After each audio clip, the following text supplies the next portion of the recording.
Mon frère, ma sœur, as-tu déjà pris le temps de te poser cette question? Allah accepte-t-il la prière de celui qui regarde des films interdits? Et que disent-moi les anges lorsqu'un croyant tombe dans ce péché? Sur le chemin de la foi, aucun croyant n'est épargné par les épreuves.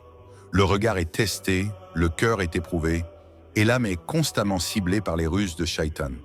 Parmi les tentations les plus dangereuses de notre époque, il y a la consommation de films obscènes. Ce péché agit comme un venin silencieux. Il ne fait pas de bruit, mais il détruit lentement. Il assombrit le cœur, fragilise la foi et éloigne peu à peu la personne de son Seigneur. En islam, ce comportement est clairement interdit et les savants sont unanimes à ce sujet. Celui qui s'y complaît sans regret sincère voit ses actes rejetés, y compris sa prière, jusqu'au jour où il revient véritablement vers Allah par un repentir authentique. Car comment se tenir devant Allah en prière alors que l'on nourrit volontairement son regard de ce qu'il a formellement interdit? Allah nous met en garde dans le Coran. Ne vous approchez pas de la fornication. C'est une turpitude et quel mauvais chemin. Et il ordonne aussi, dis aux croyants de baisser leur regard et de préserver leur chasteté. Cela est plus pur pour eux. Le prophète a également enseigné, les yeux commettent l'adultère et leur adultère est le regard. Les oreilles aussi participent à la désobéissance à travers ce qu'elles écoutent.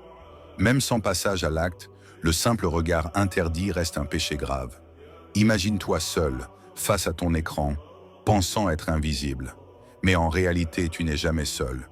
Les anges sont présents, témoins de chaque image, chaque clic, chaque intention.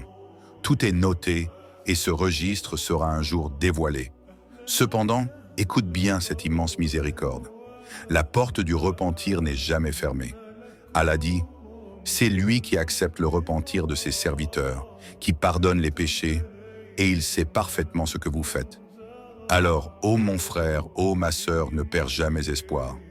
Reviens vers Allah avec sincérité, regrette tes fautes et efface-les par un repentir vrai, accompagné d'actions sincères. Remplis ton temps avec ce qui rapproche d'Allah, la prière, le Coran, les bonnes œuvres. Fréquente les gens pieux et éloigne-toi des lieux et des écrans qui réveillent en les tentations. N'oublie jamais, la prière est un lien sacré entre toi et ton Seigneur. Ne sacrifie pas ce lien pour un plaisir éphémère qui te détourne du paradis.